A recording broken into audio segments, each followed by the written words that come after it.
पूर्व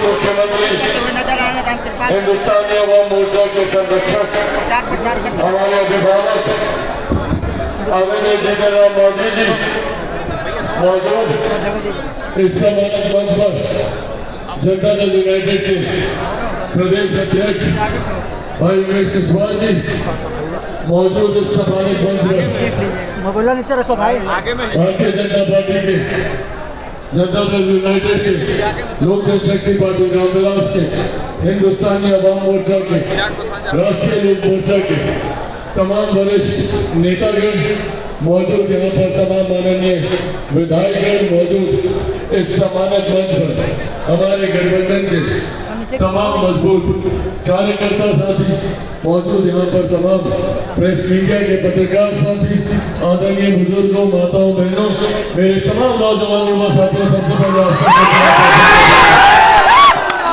साथियों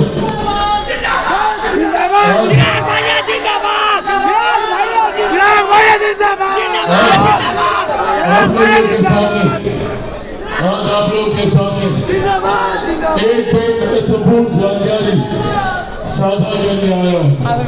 आप सब जानते हैं कि देश में 3 चरण का मतदान हो चुका है और इस 3 चरण के मतदान के बाद एक बात स्पष्ट है, एक बात तय है कि जब 4 तारीख को ईवीएम मशीन खुलेगी तो हमारे मौजूदा प्रधानमंत्री आदरणीय नरेंद्र मोदी जी तीसरी बार देश के प्रधानमंत्री बनने की शपथ लेंगे। साथियों, जब ये बात है कि हमारे प्रधानमंत्री जी तीसरी बार प्रधानमंत्री बनने जा रहे हैं तो ऐसे में हम सबकी जिम्मेदारी, हम सबकी जवाबदेही बन जाती है कि हम लोग एक ऐसे प्रत्याशी को यहाँ से जिताकर भेजें, अपना प्रतिनिधित्व एक ऐसे सांसद को सौंप कर भेजें तो जब यहाँ से जीत कर जाए तो प्रधानमंत्री के ठीक बगल में बैठकर आप लोगों की समस्या का समाधान करने का काम करें। और ऐसे में ये प्रत्याशी, ये व्यक्ति मेरे अभिभावक, मेरे पिता तुल्य आदरणीय रामकृपाल यादव जी से बेहतर और कोई नहीं हो सकता। ये आग्रह करने आप लोगों के बीच आया। आप सब जानते हैं कि पिछले 10 सालों में उन्होंने एक ईमानदार प्रयास किया अपने क्षेत्र के विकास को लेकर। उन्होंने दिन रात समर्पण भाव से लगे रहे। उन्हीं मेरे परिवार के हैं वो, इसीलिए मुझसे बेहतर और कोई नहीं जान सकता उनकी वो तत्परता। जब संसद में हम दोनों एक साथ होते हैं तो हर समय उनका ध्यान केंद्रित रहता है अपने क्षेत्र की समस्या के समाधान को लेकर। प्रधानमंत्री जी से मिलकर समस्या का समाधान हो या किसी विभाग के मंत्री से, दिन रात इस बात के लिए प्रयासरत रहते हैं कि कैसे उनके क्षेत्र को विकास की राह पर आगे लेकर जाया जा सके। इसीलिए साथियों, ये आग्रह ही नहीं, आप सबसे ये विनम्र निवेदन करना चाहता हूँ कि आप लोगों ने 10 साल देखा, आप लोगों के बीच में रहकर, आप लोगों के सुख दुख में आप लोगों के साथ बराबरी में खड़े होकर तो एक व्यक्ति जो दिन रात आपके लिए लड़ता रहा वो है आदरणीय रामकृपाल यादव जी। इसीलिए आज आग्रह करने आप लोगों के बीच आया हूँ। साथियों, जब आदरणीय रामकृपाल यादव जी जीतेंगे तो हमारे देश के प्रधानमंत्री तीसरी बार प्रधानमंत्री पद की शपथ लेने का काम करेंगे। इसीलिए ये मतदान महत्वपूर्ण है और महत्वपूर्ण है हमारे प्रधानमंत्री जी का तीसरी बार देश का प्रधानमंत्री बनना। आज से 1 दशक पहले हम में से कोई नहीं जानता था कि भारत की अर्थव्यवस्था कौन से पायदान पर है। पहली बार देश में एक ऐसे प्रधानमंत्री आए जिन्होंने न सिर्फ देश की अर्थव्यवस्था को मजबूत करने का काम किया बल्कि आज हम लोग को गर्व होता है ये कहते हुए कि दुनिया की 5वीं सबसे बड़ी अर्थव्यवस्था भारत बन चुका है। ये देश हमारे प्रधानमंत्री आदरणीय नरेंद्र मोदी जी की है। साथियों, जब देश की अर्थव्यवस्था मजबूत होती है तो हर राज्य का राजस्व बढ़ता है।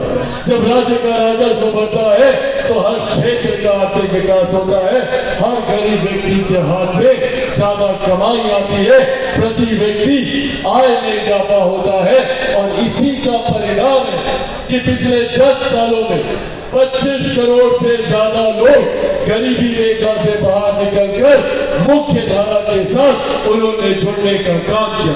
हमारे प्रधानमंत्री जी का लक्ष्य है कि 2047 तक भारत को एक विकसित देश बनाना है। भारत विकसित देश तब बनेगा जब भारत का हर एक प्रदेश, बिहार जैसा प्रदेश जब विकसित बनेगा, बिहार का हर एक जिला जब विकसित बनेगा, हमारे हर एक प्रखंड विकसित बनेगा, हर एक पंचायत और हर एक गांव जब विकसित बनेगा, तब जाकर हमारा भारत देश एक विकसित देश सन 2047 तक बनेगा।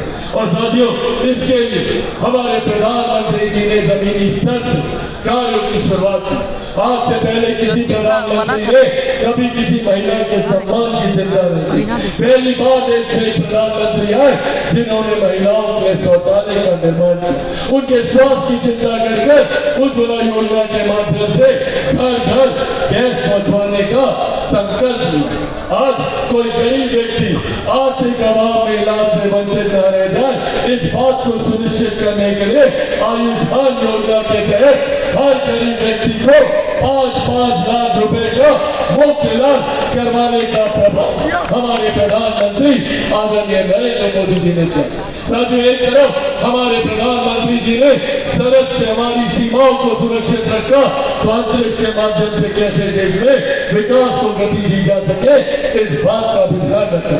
आज हम लोग को गर्व होता है कि देश की ही नहीं, दुनिया की सबसे बड़ी योजना जिसका श्रेय मैं मेरे नेता, मेरे पिता आदरणीय रामविलास पासवान जी को भी दूंगा कि आज उनकी वजह से दुनिया की सबसे बड़ी गरीब कल्याण की योजना भारत में चलाई जा रही है। प्रधानमंत्री गरीब कल्याण अन्न योजना के तहत 81 करोड़ लोगों को देश में आज की तारीख में भी मुफ्त का राशन दिया जा रहा है। ये सोच, ये देन हमारे प्रधानमंत्री आदरणीय नरेंद्र मोदी जी की। जहाँ एक तरफ हम लोग विकास की राह को गति देने का काम कर रहे हैं, गरीब कल्याण की योजनाओं को चलाकर गरीबों को मुख्य धारा के साथ हम लोग जोड़ने का काम कर रहे हैं, तो वही दूसरी तरफ विपक्ष के भी लोग हैं तो इस बात के लिए प्रयासरत है कि कैसे हम लोगों के बढ़ते कदम को रोका जा सके। याद कीजिए, कौन है ये लोग? ये वही लोग हैं जो 90 के दशक में लाठी को तेल पिलाकर हम लोगों के ऊपर अत्याचार करने का काम करते हैं। ये वही लोग हैं जो नौकरी के बदले हम लोगों की जमीन हड़पने का काम करते थे। और आज सुनियोजित तरीके से, विधिवत तरीके से इस व्यवस्था का निर्माण कराया जा रहा है कि कैसे आप सबकी जमीन जायदाद संपत्ति हड़प ली जाए। आज इनहेरिटेंस टैक्स के माध्यम से, क्या है ये इनहेरिटेंस टैक्स? विरासत पर टैक्स लगाने की सोच कांग्रेस, राजद और इनके तमाम घटक दल के नेता ये योजना बना रहे हैं कि विरासत पर टैक्स लगाया जा सके।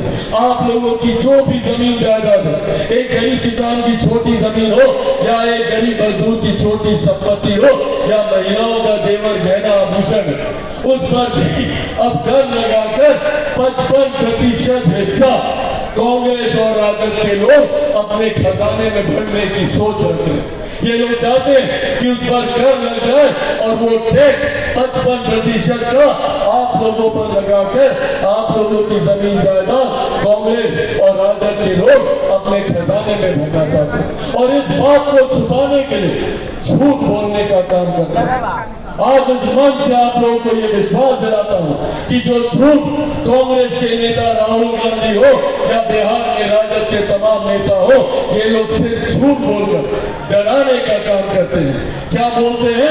कभी कहेंगे संविधान समाप्त हो जाएगा, कभी कहेंगे आरक्षण समाप्त हो जाएगा और कभी बोलेंगे लोकतंत्र की हत्या कर दी जाएगी। ये लोग बोलेंगे लोकतंत्र के बारे में जिन लोगों ने सन 75 में आपातकाल लगाकर सही मायनों में लोकतंत्र की हत्या करने का काम किया। आज ये लोग लोकतंत्र की दुहाई देने की बात करते हैं। ये वही लोग हैं जिन्होंने हम सबके मौलिक अधिकार तक छीनने का काम किया और आज ये लोग झूठ बोलने का काम करते हैं। संविधान डॉक्टर बाबा साहब भीमराव अम्बेडकर का बनाया हुआ ये संविधान है। दुनिया की कोई ताकत नहीं है जो हमारे संविधान को हटा सके। और साथियों, आज आप लोगों के सामने इस मंच पर खड़ा होकर मैं मेरे नेता, मेरे पिता आदरणीय रामविलास पासवान जी के संघर्षों की कसम खाकर आप लोगों से वादा करके जाता हूँ कि जब तक चिराग पासवान जिंदा है, ना संविधान को कोई खतरा है, ना आरक्षण को कोई खतरा है, ना लोकतंत्र को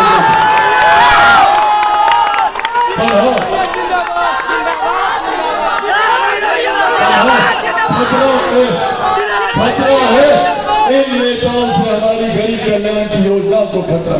ये लोग अगर आ गए तो एक एक एक एक करके गरीब कल्याण की तमाम योजनाओं को समाप्त करने का काम करेंगे। आज जितने लोगों को 5 किलो राशन मिलता है, किस किस को मिलता है, एक बार हम उठाकर बताइए। मिलता है ना? सबसे पहले ये छीनने का काम करेंगे। अगर ये कांग्रेस राजद ये लोग आ गए, सबसे पहले 5 किलो अनाज जो दिया जाता है उसको बंद करने का काम करेंगे। जो उज्ज्वला गैस दी जाती है उसको छीनने का काम करेंगे। आयुष्मान पर जो 5 लाख रुपए का मुफ्त इलाज होता है उसको बंद करवाने का ये लोग काम करेंगे। किसान सम्मान निधि के माध्यम से जो लाभ किसानों को मिलता है उसको छीनने का ये लोग काम करेंगे। इस सोच के साथ ये राजद कांग्रेस के लोग आगे बढ़ने का काम करें। इसीलिए साथियों, आज आग्रह करने आए, देश में एक प्रधानमंत्री जो सिर्फ विकास की बात करते हैं, जिन्होंने अपने हर वादे को पूरा करने का काम किया। आज मोदी की गारंटी पे देश का कोना कोना क्या, आज दुनिया में भी लोग विश्वास करने का काम करते हैं। ये हमारे प्रधानमंत्री की गारंटी है। आज धारा 370 की बात हो या जिस तरीके से भगवान श्री राम 500 साल तक एक टेंट के नीचे विराजमान रहे, आंधी तूफान धूप गर्मी धूल मिट्टी में वही 500 साल तक रामलला को बैठा कर रखा गया। आज हम लोगों को गर्व होता है कि अयोध्या में एक भव्य राम मंदिर का निर्माण कराकर भगवान श्री राम की प्राण प्रतिष्ठा वहां पर की जा सकी। ये वही दूसरी तरफ आदि आबादी को उनका उचित सम्मान देते हुए नारी शक्ति अधिनियम के तहत भारत की संसद में उनका उचित प्रतिनिधित्व हो सके, इस संकल्प को भी पूरा करने का काम हमारे प्रधानमंत्री जी ने किया। इसीलिए साथियों, आज यहाँ आग्रह करने आए हूँ और आज हम लोग की जवाबदेही ज्यादा बढ़ गई है। आज बिहार में एक डबल इंजन की सरकार है जिसका केंद्र में नेतृत्व हमारे प्रधानमंत्री आदरणीय नरेंद्र मोदी जी कर रहे हैं, तो वही बिहार में इस सरकार का नेतृत्व मेरे मुख्यमंत्री आदरणीय नीतीश कुमार जी कर रहे हैं, जिसका मजबूती से समर्थन आदरणीय जीतन राम मांझी जी, आदरणीय उपेंद्र कुशवाहा जी करने का काम कर रहे हैं। इसीलिए साथियों, आज ये जवाबदेही हम लोग की ज्यादा बढ़ती है कि एक एक वोट गांव घर से निकलकर एक एक वोट रामकृपाल यादव जी के पक्ष में जाना चाहिए, ताकि 4 जून को जब ईवीएम मशीन खुले तो प्रधानमंत्री जी तक ये संदेश जाए कि पाटलिपुत्रा से सबसे ज्यादा मतों से रामकृपाल यादव जी ने जीतने का काम किया। ये 4 जून को ये संदेश यहाँ से जाना चाहिए। इसीलिए साथियों, आज मैं बस आग्रह करूंगा कि आगामी 1 तारीख को मतदान है ना, आगामी 1 तारीख को सब लोग अपने गांव घर से चाचा चाची दादा दादी नाना नानी सबको लेकर जाइएगा और जब आप लोग कमल छाप पर बटन दबाकर रामकृपाल यादव जी को जिताइएगा तो देश के प्रधानमंत्री नरेंद्र मोदी जी बनेंगे, मेरे मुख्यमंत्री नीतीश कुमार जी को ताकत मिलेगी, जीतन राम मांझी जी मजबूत होंगे, उपेंद्र कुशवाहा जी मजबूत होंगे और आपका बेटा आपका भाई चिराग पासवान को भी मजबूती मिलने का काम करेगा।